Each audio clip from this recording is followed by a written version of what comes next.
Hello and नमस्ते। क्या आप जानते हैं कोरल रीफ को रेन फॉरेस्ट ऑफ सी कहते हैं।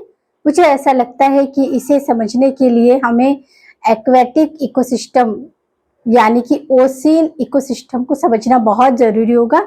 इससे यह फायदा होगा कि हम ओशियन लाइफ स्टाइल के बारे में और उसमें डाइवर्सिटी के बारे में काफी कुछ समझने में सक्षम हो सकते हैं। इसके साथ ही हम इन्वायरमेंट को प्रोटेक्ट करने में भी काफी सक्षम हो सकते हैं। तो मेरा नाम है शालिनी राव, मैं डिजिटल बायोलॉजी शास्त्र की डिजिटल रचिता हूँ।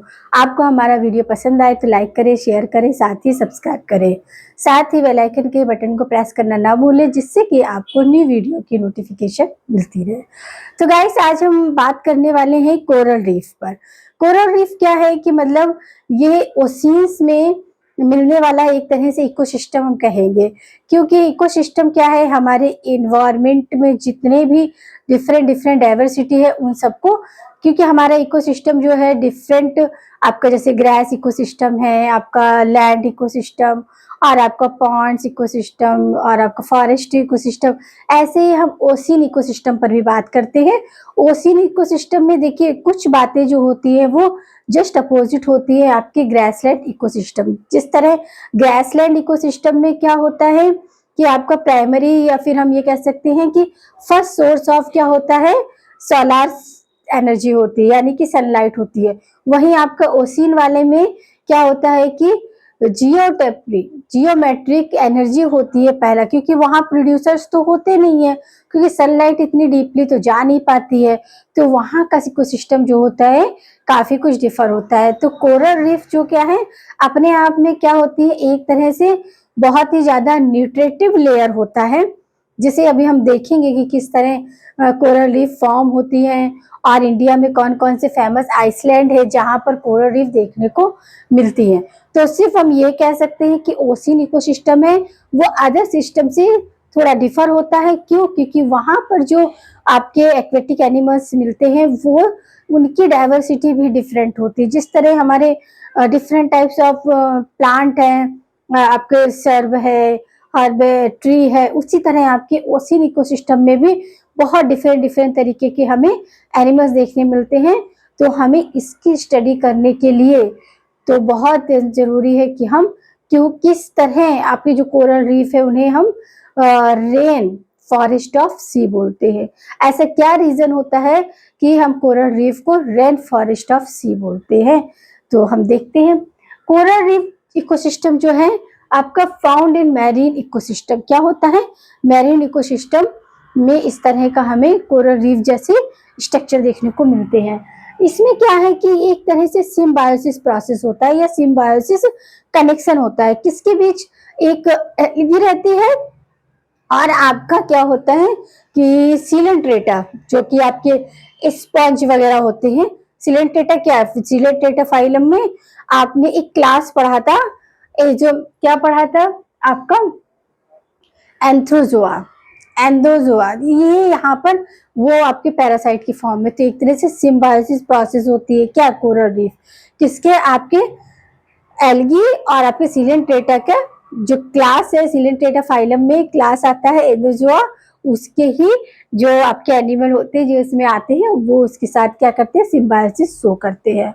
तो आपका क्या हो गया, फाउंड इन मैरीन इकोसिस्टम, और एल्गी और सिलेंट्रेटा का सिम्बायोसिस आपका ये कह सकते हैं सिम्बायोसिस रिलेशन होता है।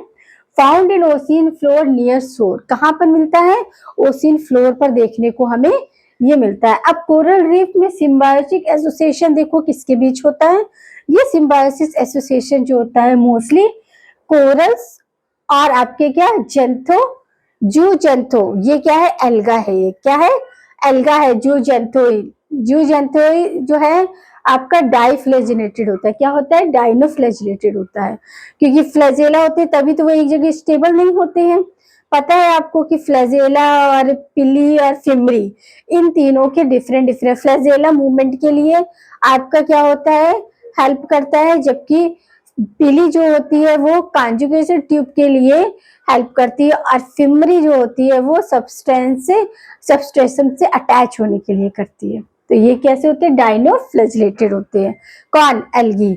जो एल्गी सिम्बायोसिस में आपके कोरल रीफ में देखने को मिलती है वो जो जैंथो क्लास की रहती है और क्या होती है, आपकी डाइफ्लैजिलेट होती है। आप कोरल रीफ में फाइलम सिलेंट्रेटा का कौन सा क्लास होता है, एंथोजोआ। कौन सा, एंथोजोआ के एनिमल्स यहाँ सिम्बायोसिस रिलेशन दिखाते हैं।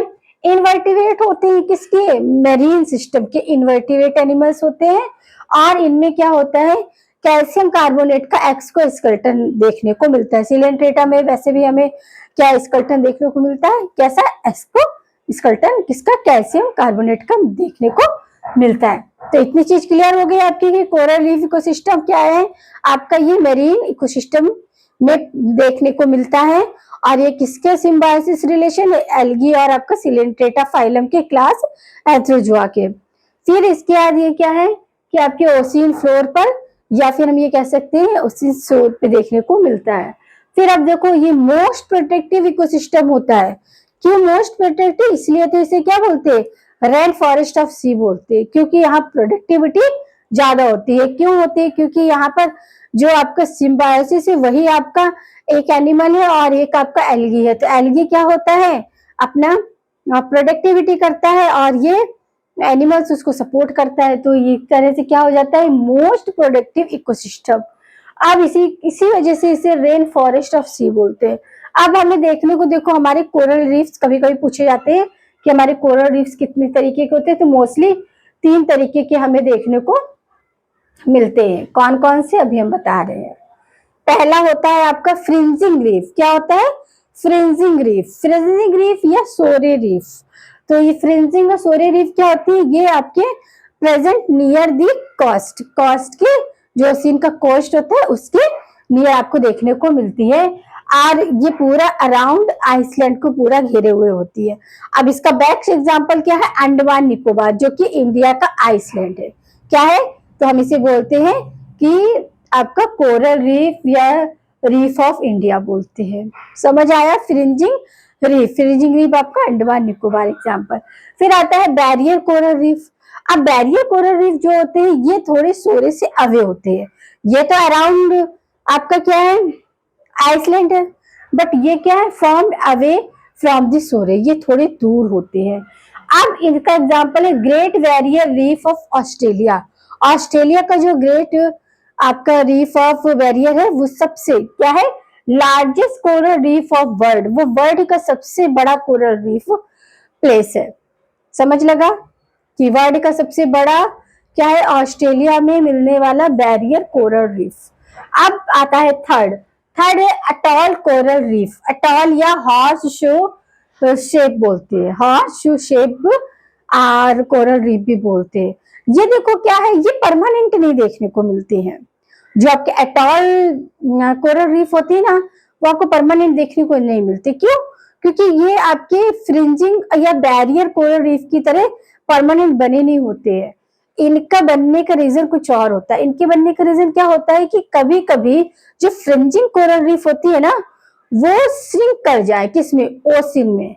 जब वो फ्रिंजिंग कोरल रीफ जो है वो श्रिंक कर जाएंगी सी में या ओशियन में, तभी उसी को हम एटॉल रीफ कोरल बोलते हैं।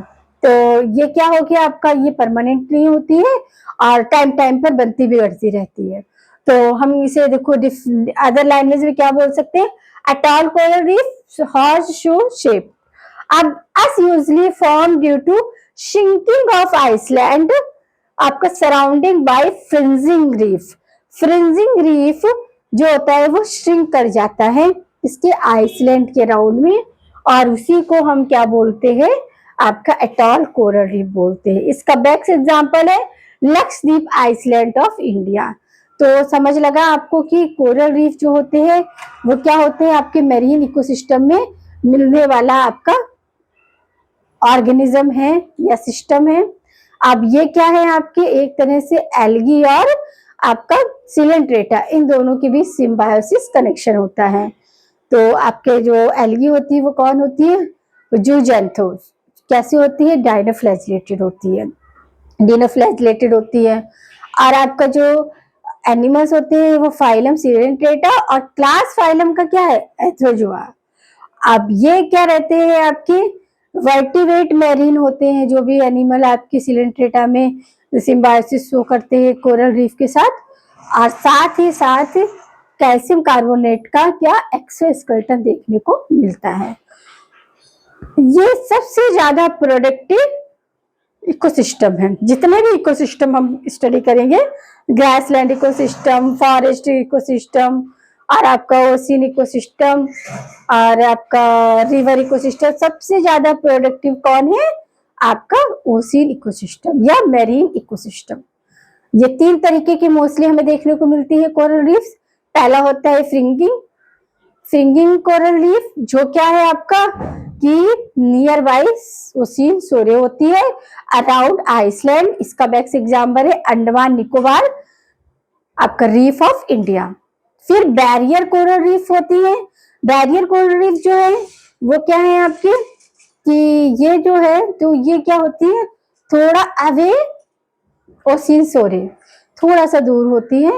और आपका बैरियर कोरल रीफ ऑस्ट्रेलिया में जो मिलती है, जो देखने को, वो सबसे लार्जेस्ट।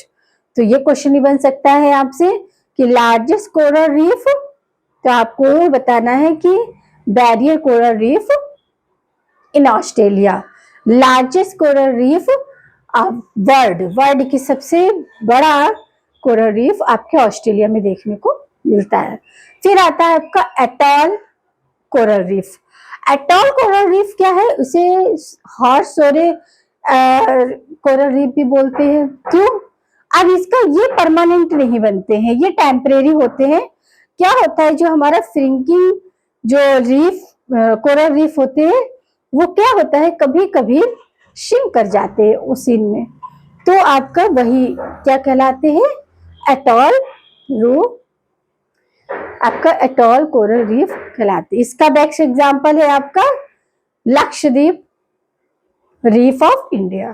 तो यहाँ पर हमारा क्या कंसेप्ट, कोरल रीफ का कंसेप्ट क्या हुआ, पूरी तरह से कंप्लीट हो गया है। कोरल रीफ क्या होते हैं, हाईली प्रोडक्टिव या हाईली प्रोडक्टिविटी इकोसिस्टम होता है, मरीन इकोसिस्टम होता है, सिम्बायोसिस शो करता है किस किस के बीच, आपका एल्गी और फाइलम सिलेंट्रेटा, एल्गी और एनिमल्स के बीच। फिर आपका क्या है कि ये मोस्टली 3 टाइप के होते हैं, और ये आइसलैंड में ही आपको देखने को मिलते हैं। हाईली प्रोडक्टिविटी क्यों है इसमें, क्योंकि ये मरीन इकोसिस्टम से बिलोंग करते हैं। तो हमारा यहाँ पर कोरल रीफ हमारे किसको, ओशियन इकोसिस्टम को बहुत इंपॉर्टेंट फील करती है, और हमारे इम्पॉर्टेंट होता भी है। तो यहाँ पर हमारा ये कंसेप्ट पूरा होता है। अब आपको क्या करना है कि सभी चीज़ों को सिस्टमेटिक तरीके से अपना नोट्स बनाना है, ठीक है।